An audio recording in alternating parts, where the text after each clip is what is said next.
के बाद आप सबका एक बार फिर स्वागत। पंडित जी, हम बात कर रहे थे जो ये राम घाट है और महाकुंभ आने वाला महाकुंभ है, उसके बारे में हम बातचीत कर रहे थे और इसका क्या महात्म्य है वो भी आपने बताया। बड़ा अच्छा लगा हमें सुन के। पंडित जी, यहाँ पर एक बहुत ही हमारे लिए भी एक चिंता है और हमारे दर्शकों के लिए भी चिंता है, और जो वाराणसी में रहते हैं या गंगा के तट पर जितने भी लोग रहते हैं, हरिद्वार, ऋषिकेश और इलाहाबाद, अब यहाँ पर माँ गोदावरी के तट पर यहाँ नासिक वासी रहते हैं, त्र्यंबकेश्वर में लोग रहते हैं और आगे भी इसमें लोग रहते होंगे, बहुत सारे शहर होंगे। जो इसका पहले स्वरूप था, जो पहले पवित्रता थी, वो अब नहीं रही। जैसे आप देख रहे हैं कि जो इसमें प्रदूषण है, जिस तरीके से जो हमारे श्रद्धालु है, कोई इसमें पॉलीथीन फेंक रहा है, कोई इसमें फूल फेंक रहा है, और आप खुद ही देख रहे हैं कि इसमें मुझे भी संकोच हुआ कि मैं इसमें हाथ डालूं कि नहीं डालूं। यही जो हमारी चिंता है, यही जो पीड़ा है, ये जब हम हरिद्वार जाते हैं तो यही पीड़ा वहाँ भी होती है, जब हम वाराणसी आते हैं तो यही पीड़ा वहाँ दिखने को मिलती है। यही पीड़ा वाराणसी में भी है, यही ऋषिकेश में भी है, यही इलाहाबाद में भी है, और यही पीड़ा आज हमको यहाँ पर नासिक में भी मिली है। तो क्या हुआ?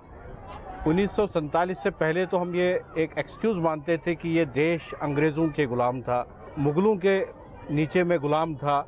अब क्या हुआ महाराज जी? ऐसी क्या घटना घटी कि 1947 के बाद में हमारी अपनी सरकारें, हमारे अपने लोग इन राष्ट्रीय नदियों को, जिनके साथ में करोड़ों की आस्था जुड़ी है, ऐसा क्या हुआ कि हम इन नदियों को नहीं बचा सके?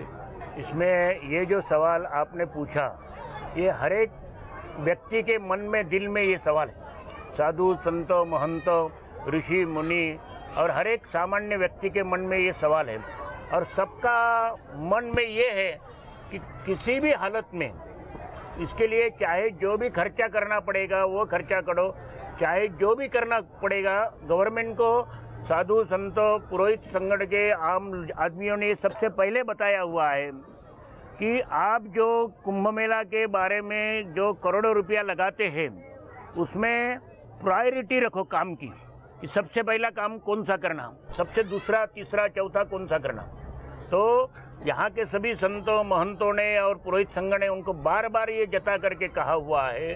और इतना ही नहीं, एक तो सबसे पहले हम ये बात आपको कहना चाहते हैं कि गोदावरी, गंगा, यमुना ये पवित्र है, पवित्र रहेगी और पवित्र ही है, लेकिन उनको प्रदूषित करने वाले आप और हम, और जो उसका प्रदूषण करने वाले को रोकते नहीं है, जो उसके ऊपर बंधन डालते नहीं है, वो उसके दोषी है।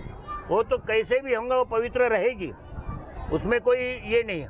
अपना भाव जो है तो वो तो हमेशा पवित्र रहेगी, लेकिन उसको दूषित करने वाले, जो बाहर से प्रदूषित जल उसके अंदर में जाता है और जो प्लास्टिक वगैरह जो उसमें डालते हैं, मैं तो ऐसा ही बोलता हूँ कि गंगा जी, गोदावरी, कोई भी तीर्थ हो, उसके खिलाफ जो भी इंडस्ट्रियल एरिया का जल जाता होगा, खराब जल जाता होगा, जो भी कुछ ड्रेनेज का जल जाता होगा, उसके ऊपर वही कार्रवाई करो जो देशद्रोह की कार्रवाई होती है, वही कार्रवाई उसके ऊपर करो, और किसी भी हालत में ये सब बंद करो। लोगों को चाहिए, लोग जो आते हैं अपना हजारों करोड़ों रुपया खर्चा करके, एक समय लोगों को अगर रहने को नहीं मिलेगा तो चलेगा, एक समय भोजन करने को नहीं मिलेगा तो चलेगा, लेकिन ये अमृत वाहिनी है गोदावरी, गंगा जी, ये अमृत का जल पान करने के लिए और उसका तीर्थ का स्नान करने के लिए और अपने को धन्य करने के लिए और अपने पितरों को मुक्ति देने के लिए लोग आते हैं। तो लोगों की, साधु संतों, समाज की, सबकी भावना ये होती कि हमें वो पवित्र तीर्थ मिलना चाहिए, और उसके लिए चाहे जो भी हो, गवर्नमेंट ने इसके लिए जो चाहिए कड़क कदम उठाना चाहिए और उसको बचाना चाहिए, प्रदूषित मुक्त करना चाहिए गोदावरी की। ये सबकी मांग है, हमारी भी मांग है। जी पंडित जी, बहुत ही अच्छा आपने कहा। हमारा भी यही मानना है कि ये हमारी राष्ट्रीय नदियाँ हैं और इससे हमारा जीवन चलता है। इनको सुरक्षित रखना हम सबकी रिस्पॉन्सिबिलिटी है। यहाँ पर एक इम्पॉर्टेंट बात निकल के आती है, कौन जिम्मेवार है इसके लिए? हमारे गवर्नमेंट इसके लिए जिम्मेवार है। जो लोग उस शहर में बसते हैं, जो श्रद्धालु दर्शन करने आते हैं, डुबकी लगाने आते हैं, क्या उनकी रिस्पॉन्सिबिलिटी है? जो हमारे धर्मगुरु है, महामंडलेश्वर है, शंकराचार्य है, महापुरुष जो इस धरती पर रहते हैं, क्या उनकी रिस्पॉन्सिबिलिटी है? आखिरकार किसको हम रिस्पॉन्सिबल ठहराए और क्या करना चाहिए हमें इन नदियों को बचाने के लिए? महाराज जी, ये बहुत बड़ी एक चिंता है और इस चिंता को हमें समाधान मिलना ही चाहिए।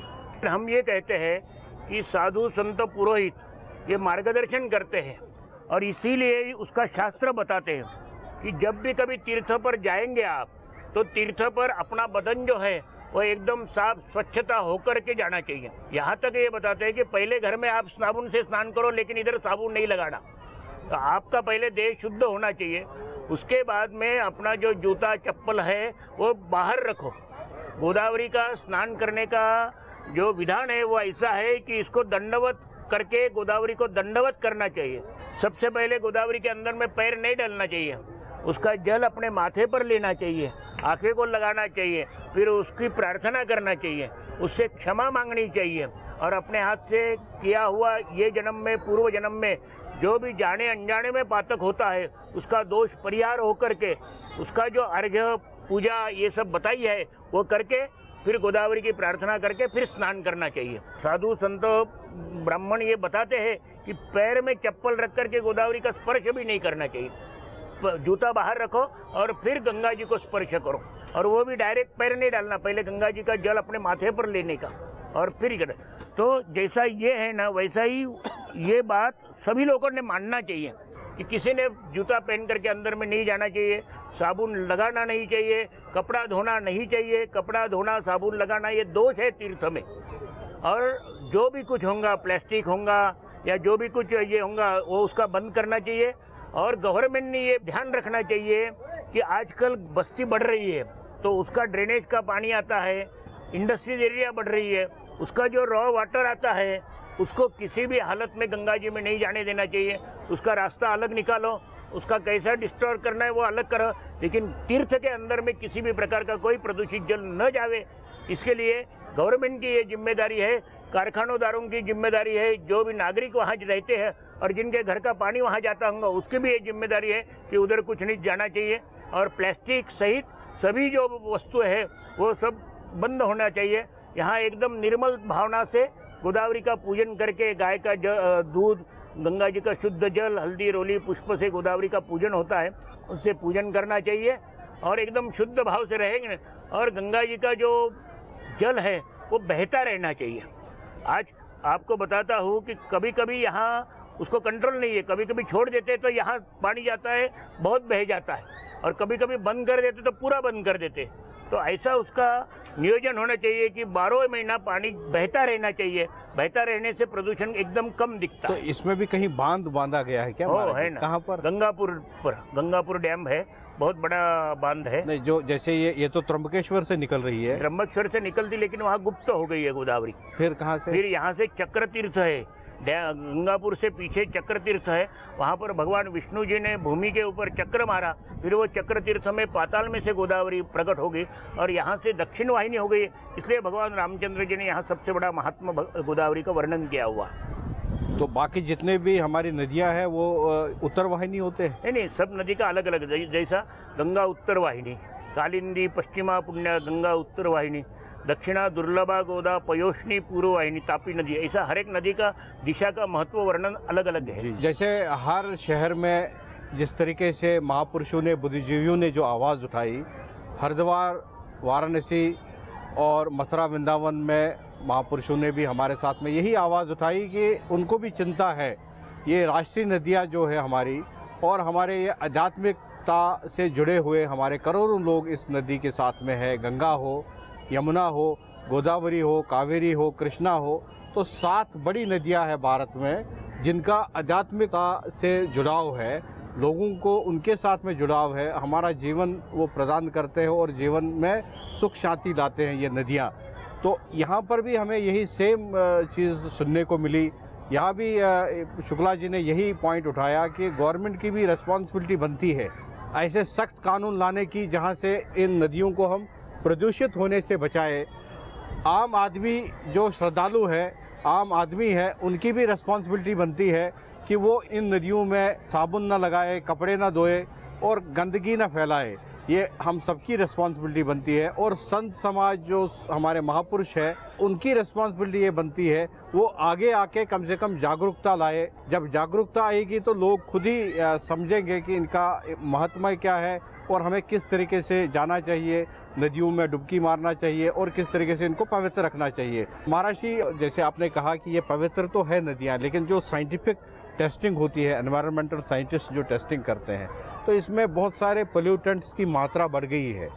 जैसे हमने वाराणसी में भी सुना कि उसमें जो ओरिजिनल गंगा है, जो गंगोत्री से निकलती है, उसका सिर्फ 1 या 2% पानी ही वाराणसी तक पहुंचता है और 1400 किलोमीटर वहां तक वो गंगा तय करती है। उसके आगे सिर्फ 1100 किलोमीटर और गंगा सागर तक। मैं ये यहाँ से जानना चाहता हूँ कि जो पुरोहित संघ है, जो गंगा गोदावरी पुरोहित संघ है, उन्होंने क्या क्या कदम उठाए हैं यहाँ पर जो ये राम घाट है इसको मेंटेन करने के लिए, गंगा को साफ स्वच्छ रखने के लिए और आसपास का जो इलाका है इसको स्वच्छ रखने के लिए आपके संघ की तरफ से क्या स्टेप्स उठाए गए? हमारी संघ की ओर से सबसे पहले हम यात्रियों को और जो यहाँ नासिक के लोग हैं उनको आकाशवाणी के ऊपर से और जगह जगह पर से हम ये चेतना देते हैं कि भाई गोदावरी जो ये तीर्थ है उसका जो मर्यादा है वो कैसी रखी जाती है।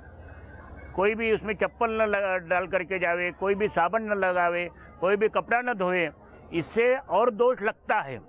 पुण्य तो नहीं मिलता है लेकिन उसका दोष और लगता है। और उसमें ये शास्त्र बताया हुआ है, अन्य क्षेत्रे कृतम पापम पुण्य क्षेत्रे विनश्यति, पुण्य क्षेत्रे कृतम पापम वज्रलेपो भविष्यति। अन्य क्षेत्र पर अगर अपने हाथ से पाप हुआ तो पुण्य क्षेत्र में आकर के वो पाप नष्ट हो जाता है, लेकिन अगर पुण्य क्षेत्र में अगर किया हुआ पाप है तो वो नष्ट कहाँ हो जाएगा, वो तो वज्रलेप से भी ज़्यादा कठिन होता है।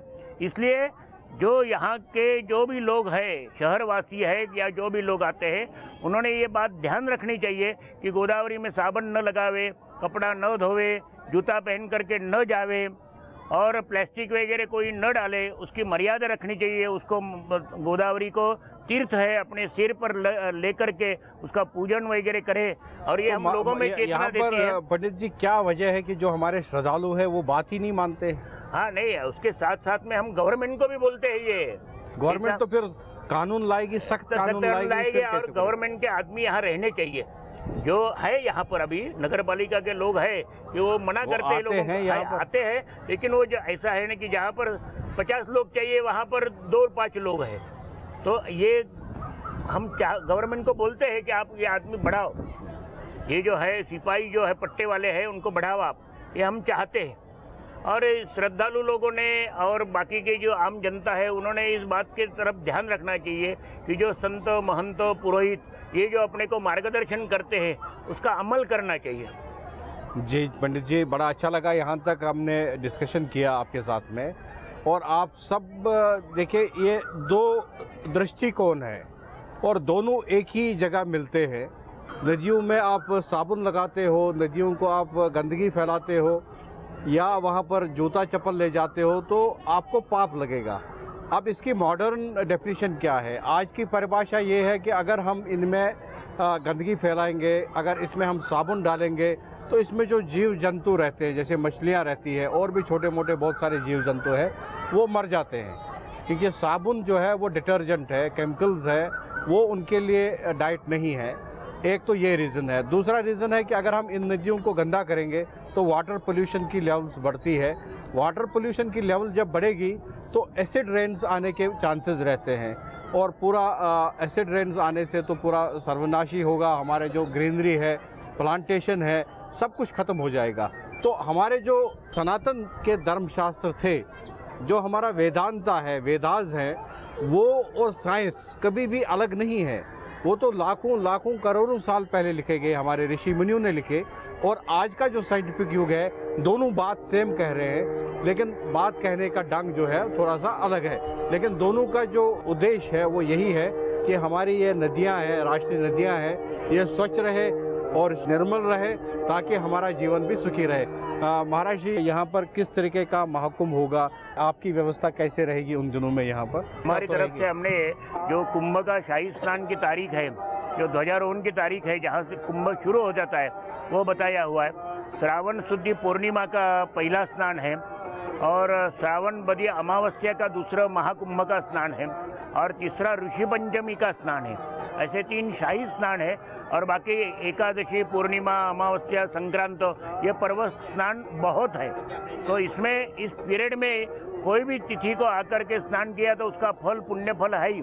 उसका सिंहस्थ का विधान है कि उसका धार्मिक जो पूजा का विधान है वो करके, कुंभ का पूजन करके, कुंभदान करके, अपने पितरों का श्राद्ध करके सिंहस्थ कुंभ विधि है वो भी करना चाहिए। वो सब तो पंडित जी आपके साथ में बड़ी अच्छी चर्चा रही और मुझे आशा है कि हमारे दर्शकों को भी काफ़ी इससे लाभ मिला होगा। आपने अपना समय निकाला, इसके लिए हम आपके बहुत आभारी हैं। इससे बहुत बहुत धन्यवाद धन्यवाद देते हैं कि आप नासिक का ये कुंभ का बात जो है पूरे विश्व में ले जाएंगे और आम आदमी को घर पर बैठे यहाँ का दर्शन हो जाएगा। बिल्कुल महाराज और जी, उसका पुण्य फल उसको प्राप्त होएगा।